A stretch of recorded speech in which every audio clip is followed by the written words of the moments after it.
Boche Gold and Diamonds. Buy now, pay later. Palakkad നെല്ലിയാമ്പതിയിൽ റോഡിൽ വീണ്ടും കാട്ടാന ഇറങ്ങി. നെല്ലിയാമ്പതി അയ്യപ്പ ക്ഷേത്രത്തിനും 14 മൈൽസിനും ഇടയിലാണ് കാട്ടാന നിലയുറപ്പിച്ചത്. ഇതോടെ പാതയിലൂടെയുള്ള വാഹന ഗതാഗതം തടസ്സപ്പെട്ടു. കഴിഞ്ഞ ദിവസവും നെല്ലിയാമ്പതി ചുരത്തിൽ കാട്ടാന ഇറങ്ങി ഗതാഗത തടസ്സമുണ്ടാക്കിയിരുന്നു. അക്രമങ്ങളൊന്നും ഉണ്ടാക്കുന്നില്ലെങ്കിലും നിരന്തരം ആന റോഡിൽ ഇറങ്ങുന്നതിനാൽ യാത്രക്കാർ വലിയ ഭീതിയിലാണ്.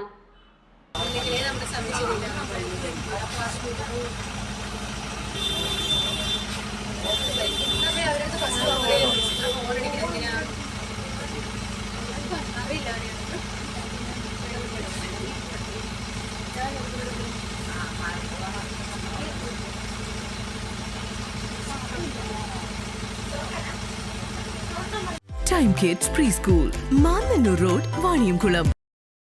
Dot View News. കാഴ്ചകളാണ് ലോകം, കണ്ടു തുടങ്ങുക.